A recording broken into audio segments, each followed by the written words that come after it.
شادی کے لیے اسلام میں کیا عمر ہے؟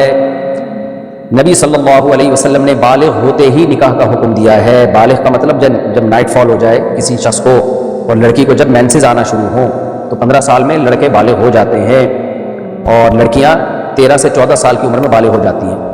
تو اب میں یہ بات جب کہوں گا تو ایک دم سیکولر لبرل طبقہ چیخ اٹھے گا، ہاں یہ دیکھو اتنی سی عمر میں یہ لوگ شادیوں کی ترغیبیں دیتے ہیں۔ یہ چونکہ مغربی دنیا سے متاثر ہیں، وہ جو کہتے ہیں ان کے سامنے دم ہلاتے ہیں۔ امریکہ کی بعض اسٹیٹس میں 16 سال میں لڑکی کو شادی کی اجازت دی گئی ہے۔ اسلام نے تھوڑا سا اور پیچھے لے آئے۔ اسلام دین فطرت ہے، وہ کہتا ہے بھائی جب اس کو مینسز آنا شروع ہو گئے اس کا مطلب وہ لڑکی بن گئی ہے، اس میں ڈیزائرز پیدا ہو گئی ہیں۔ جب آپ کو بھوک لگنا شروع ہو تو کھانے کا بہترین وقت وہی ہوتا ہے۔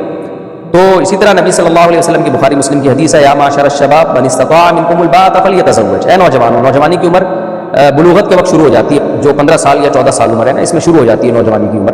تو آپ نے نوجوانوں کو خطاب کیا کہ جو استطاعت رکھتا ہے وہ نکاح کرے۔ ہاں بعض دفعہ یہ ہوتا ہے 14-15 سال میں آپ کے پاس روکڑا ہی نہیں ہے، کوئی رشتہ ہی نہیں دے گا آپ کو، ابا بھی اپنے خرچے پہ نہیں کر رہے ہوتے، تو پھر کیا کرے گا؟ پھر ظاہر ہے پھر کمانے کی فکر کرے گا، اسٹیبل ہو جائے گا تو ہی کرے گا۔ میرے پاس آ کے پھر نوجوان تنگ کرتے ہیں، 15 سال کا ہو گیا میری شادی کرا دیں، ابا کر نہیں رہے۔ تو میں کہتا ہوں بھائی ابا کا کام تھا تمہیں پال پوس کے بڑا کر دینا، اب ابا کے ذمہ شادی کا خرچہ اٹھانا ابا کے ذمہ نہیں ہے، وہ تم اخپل طریقے سے کرو۔ کہتے کیسے کریں؟ تو میں کہتا ہوں بھائی میری ہیڈک نہیں ہے کیسے کریں، اب کماؤ۔ اگر آپ کے پاس کہتے ہیں پھر ہم جب کمائیں گے تو پھر تو ہم 20 سال کے ہو جائیں گے، تو کوئی بات نہیں، پھر 20 سال میں کر لینا۔ تبھی تو اللہ کے نبی نے فرمایا جس میں استطاعت ہے وہ کرے، جب نہیں ہے تو صبر کرے گا اور کیا کرے گا۔ ترغیب تو دی ہے کہ جلد شادی کرو، لیکن اگلا رشتہ بھی تو دینا آپ کو۔ رشتہ تو جب ہی ملے گا جب آپ اپنے خرچے پہ بیوی کو سنبھالو گے، بیوی کو پالو گے، تب تو کوئی رشتہ دے گا، ورنہ دے گا کون آپ کو؟ لڑکی والوں کو تھوڑی کہا ہے کہ جو بھی 15 سال کا لونڈا لپاڑا ہے اس کو اپنی بیٹی پکڑا دو۔ لڑکی والوں کو تو یہی کہا ہے کہ دیکھو یہ تمہارا نان نفقہ اٹھا سکتا ہے کہ نہیں اٹھا سکتا۔ تو اگر کوئی 15 سال میں اتنا اسٹیبل ہو گیا کہ کما رہا ہے کھا رہا ہے تو شوق سے کرے، بلکہ ترغیب ہے۔ پھر ابا کو اس کو روکنے کی پرمیشن نہیں ہے، ابا کو روکنے کی اتھارٹی نہیں ہے کہ اس کو روکے، تو کیوں کر رہا ہے؟ میرے استاد جن سے میں بیعت ہوں مفتی عبدالرحیم صاحب، اللہ ان کی عمر میں برکت دے، ان کی 15 سال کی عمر میں شادی ہوئی ہے، اور بہت سارے ہم نے دیکھے ہیں علماء مشائخ۔ یہ تو اب یہاں کے لوگوں میں جو ہے نا سیکولر لبرل طبقے سے لوگ متاثر ہیں، پھر اس عمر میں برائیوں میں پڑتے ہیں، کوئی ہومو سیکشولیٹی کی طرف چلا جاتا ہے، وہ جو یورپ امریکہ کا حال ہوا ہے وہی لوگ چاہتے ہیں ہمارا حال بھی ہو۔ تو اصل عمر یہی ہے۔ اسی طرح لڑکی کی بھی اصل عمر تو یہی ہے، لیکن اس عمر میں اس کی شادی جب کی جائے گی جب اس کے جوڑ کا اس کو رشتہ ملے۔ ایک صاحب مجھے کہنے لگے کہ اتنی سی بچیوں کی شادی آپ کر رہے ہیں، سسرال کا بوجھ وہ اٹھائیں گی، شوہر کا بوجھ اٹھائیں گی، اور ہو ہا کر کے۔ میں نے کہا بھائی صاحب ہم یا میں یا شریعت، میں کیا، میں تو شریعت ہی بتاؤں گا نا۔ شریعت جو بالغ بچی کی جلد شادی کا حکم دیتی ہے وہ جب دیتی ہے جب اس کے مناسب رشتہ بھی ملے آپ۔ اگر آپ یہ سمجھتے ہیں یہ بچی کم عمر ہے، سسرال کے بکھیڑوں میں پڑھ کے یہ سسرال کی ٹینشن نہیں اٹھا سکتی، ساسیں آج کل کھا جاتی ہیں بھائی، ساری ساسیں نہیں، سوری جو میرا بیان سن رہی ہیں ان ساسوں کے علاوہ بات کر رہا ہوں، بعض ساسیں ڈائن کی طرح ہوتی ہیں، وہ اتنی سی بچی کو کھا جائیں گی، پھر آپ نہ کریں۔ تو یہ جب ہے جب اس کے مناسب رشتہ بھی ملے۔ تو الحمدللہ ہمارے خاندان میں بچیوں کی بالغ ہوتے ہی شادیاں ہوئی ہیں، اور بہت اچھی خوشی والی لائف گزار رہی ہیں وہ الحمدللہ، کیونکہ ان کو سسرال اچھا مل گیا، انہوں نے اپنی بہوؤں کو بچیوں کی طرح ہی بیہیو کیا ہے، اور شوہروں نے بھی ان پہ کام کاج کا بوجھ نہیں ڈالا، اس لیے کہ بھائی ابھی نو عمر ہیں، کم عمر ہیں، ان کے ہنسنے کھیلنے کی عمر ہے۔ تو اس عمر میں دوستیاں آج کل شروع ہو جاتی ہیں۔ یورپ امریکہ میں تو بہت ہوتا ہے، 13 سال کی بچیوں کے بوائے فرینڈ، اور ایک نہیں 20 بوائے فرینڈ ہوتے ہیں، اور ان کے فزیکل ریلیشن بھی ہوتے ہیں۔ وہاں کوئی آواز اٹھانے والا نہیں ہے، یہ ظلم ہو رہا ہے۔ اسلام نے نکاح کی ترغیب دے دی کہ بچی کا گھر بس جائے گا، تو اس پہ لوگ آواز اٹھاتے ہیں، شور مچاتے ہیں۔ اور ویسے بھی جب کم عمری میں بچی کی شادی ہوتی ہے تو سسرال کے حساب سے وہ ایڈجسٹ ہو جاتی ہے، لیکن اس میں یہ بہرحال ضروری ہے کہ سسرال اچھا ہو، اسرائیل والا سسرال نہ ہو۔ تو اگر نہیں ملتا رشتہ تو پھر تو نہیں کرنی چاہیے بچی کے لیے۔ کم عمری میں اس کے جوڑ کا اس کو سنبھالنے والا مناسب رشتہ نہیں ملتا تو پھر تو بھائی نہیں کرنی چاہیے، پھر تو 20 سال میں بھی نہ کریں۔ ایک صاحب کہنے لگے نا اتنی کم عمر کی شادی اگر اچھا رشتہ نہ ملے تو ہم کیا کریں، اس کی شادی جلدی کیسے کریں؟ میں نے کہا بھائی اچھا رشتہ نہ ملے تو پھر 40 سال میں بھی نہ کریں۔ لڑکی کا نکاح جلدی کرنے کی ترغیب اسی صورت میں ہے جب اس کے پیرالل اس کے مناسب رشتہ بھی ملے، اور مناسب رشتے میں ہر چیز دیکھی جاتی ہے کہ یہ اسے سنبھال بھی پائے گا کہ نہیں سنبھال پائے گا۔ تو اگر مل رہا ہو پھر کر دینی چاہیے۔ آج تک ایسا ہی ہوتا رہا۔ میری دادی بتایا کرتی تھی، میری عمر 13 سال میں شادی ہوئی، ماشاءاللہ کتنی اچھی لائف گزاری انہوں نے، اولادیں بھی ہوئیں اور زندگی کو انجوائے کیا، اور 80-85 سال میں ان کا انتقال ہوا۔ 80 سال کے بعد تو ان کی عمر ہی بڑھنا بند ہو گئی تھی۔ جب بھی پوچھتے تھے ہم کہتے تھے 80 سال، ہم کہتے تھے اماں ہم آپ سے پتہ نہیں کتنے سالوں سے پوچھ رہے ہیں، 80 ہی کی ہیں آپ۔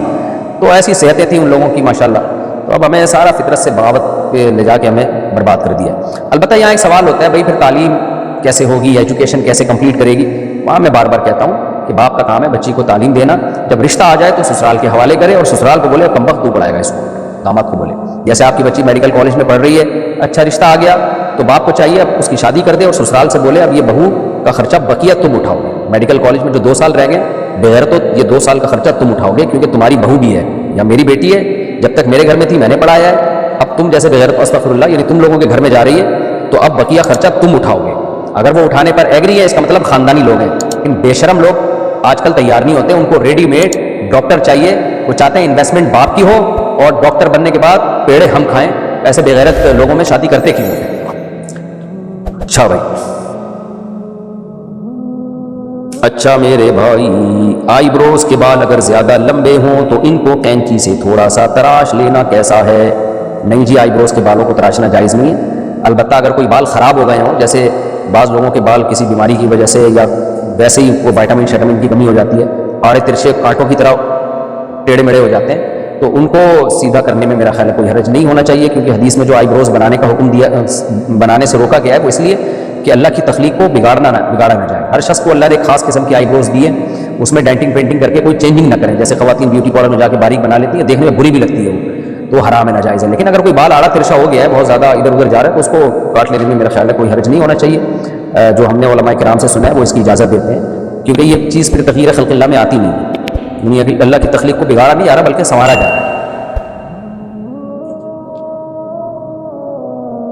عورت کا ناپاکی کی حالت میں نکاح کے لیے مسجد جانا کیسا ہے، جبکہ اس کا اپنا نکاح ہو جائز نہیں ہے؟ بھائی ناپاکی کی حالت میں عورت مسجد میں نہیں جا سکتی، اگر نکاح کر رہی ہیں تو اپنے کسی نمائندے کو، وکیل کو بھیج دیں، یا مسجد کے کمرے وغیرہ میں نکاح کا انعقاد ہو جائے، یعنی مسجدوں سے متصل کمرے بھی ہوتے ہیں نا امام کا، مؤذن کا، وہاں نکاح ہو جائے، مسجد کے اندر نہیں جا سکتے۔ بغیر وضو کے لیٹ کر موبائل میں قرآن پڑھنا کیسا ہے، جائز ہے؟ مفتی صاحب کیا سجدے کی حالت میں تلاوت کر سکتے ہیں؟ نہیں کر سکتے، حدیث میں منع ہے۔ میں عالمہ نہیں ہوں، لیکن کیا علماء سے سن کر دین کی باتیں عورتوں کو بتا سکتی ہوں؟ جی بتا سکتی ہیں، لیکن واعظہ بننا جو ہے نا، واعظ یعنی واضح و نصیحت کرنا، اس میں اپنے بگڑنے کے خطرات بہت ہوتے ہیں۔ جب آپ پبلک کو بٹھا کے نصیحت کریں تو لوگ واہ واہ بھی کرتے ہیں، عزت بھی دیتے ہیں، ہدیے نذرانے بھی بعض دفعہ آنا شروع ہوتے ہیں، انسان کا نفس خود بگڑنے لگتا ہے۔ اس لیے علماء کہتے ہیں کہ عوام میں واضح و نصیحت کے لیے ضروری ہے کسی بزرگ سے خود اصلاحی تعلق قائم کریں، کسی کو مینٹور بنائیں۔ تو آپ بھی اگر خواتین میں بیان کرنا چاہتی ہیں تو کسی بوڑھے اللہ والے بزرگ سے اصلاحی تعلق قائم کریں، کیونکہ جوان عورت کے لیے کسی جوان شیخ سے بیعت ہونے میں بھی آج کل فسادات کا بڑا خطرہ ہوتا ہے، کیونکہ انسان جتنا بھی نیک ہو، بہرحال آدمی پہلے ہوتا ہے، نوجوانی ہوتا ہے، اس میں خود اس کے بگڑنے کا بھی خطرہ ہوتا ہے، کیونکہ پیر و مرشد کوئی فرشتہ تو نہیں ہے نا، ہے تو وہ انسان ہی، اس میں بھی خواہشات ہیں۔ تو اس لیے جو بھی جوان لڑکیاں ہیں، جب میں ان کو مشورہ دیتا ہوں کسی سے بیعت ہونے کا، تو میں یہی کہتا ہوں کہ جوان پیر و مرشد کے بجائے کسی بوڑھے سے بیعت ہو، اور ایسے بوڑھے سے جس کے پر علماء کو اعتماد ہو۔ مفتی صاحب کیا سجدے کی یہ ہو چکا میرے بھائی، کیا قرآن پڑھ کر مرحوم والدہ کو ثواب پہنچایا جا سکتا ہے؟ جی پہنچایا جا سکتا ہے، لیکن حدیث میں جس چیز کی ترغیب ہے وہ کام کرنا چاہیے، وہ ہے صدقہ۔ تو کوئی بھی اچھا کام کر لیں، مسجد کی تعمیر، مدرسے میں پیسے دے دیے، صدقہ، پیسے کو زیادہ فوکس کریں۔ آج کل مسلمان چاہتے ہیں ہم سے نمازیں پڑھوا لو، روکڑا نہیں نکالنا جیب سے۔ اگر کسی عورت کی عشاء کی نماز غلطی سے قضا ہو جائے اور صبح اس کے ناپاکی کے ایام شروع ہو جائیں تو اس کی قضا ناپاکی کے ایام ختم ہونے کے بعد پڑے گی، اور کس وقت پڑھ سکتی ہے؟ جی ناپاکی کے ایام ختم ہونے کے بعد وہ جب چاہے قضا پڑھ لے، ناپاکی میں نہیں پڑھ سکتی، لیکن یہ کبیرہ گناہ ہے، نماز کا قضا کر دینا، خوب سمجھ